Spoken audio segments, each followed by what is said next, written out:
ఓం నమ శివాయ శంభో శంకర హరంబర మాధవ ఏడుకొండలవాడ వెంకటేశ్వర యా లక్ష్మీ నరసింహస్వామిని పాదాల సాక్షిగా ఈ శ్రీరామనవమి నుంచి వృశ్చిక రాశికి ఎలా ఉంది చూద్దాం.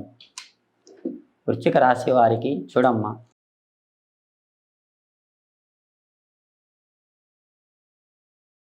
ఈ వృశ్చిక రాశి వారికి శ్రీరామనవమి అంటే రాముని దయ ఎక్కువ ఉంది. రాముడు వచ్చాడండి. ఈ వృశ్చిక రాశి వారికి ఆలోచన భక్తి ఎక్కువ ఉందండి. శ్రీరామనవమి అంటే రాముని భక్తి ఎక్కువ ఉంది.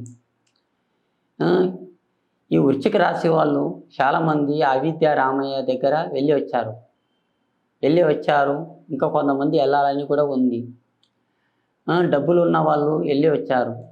కొంతమంది పేదవాళ్ళు ఒక లిమిట్ ఉన్న వాళ్ళు పోదాం అన్నట్టు వాళ్ళ మనసులో ఉంది.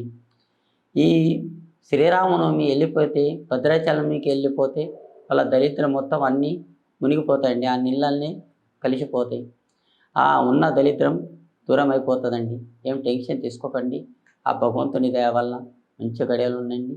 ఏం టెన్షన్ తీసుకోకండి. కానీ అదృష్టం రేఖాటంలా మీరు ఒకరికి డబ్బు ఇస్తారు, కానీ తొందర తిరిగారండి. ఒకరికి మీరు సహాయపడతారు, మీకు ఎవరు సహాయపడారండి. మీరు ఒకరికి హెల్ప్ చేస్తారు, మీకు ఎవరు హెల్ప్ చేయరు.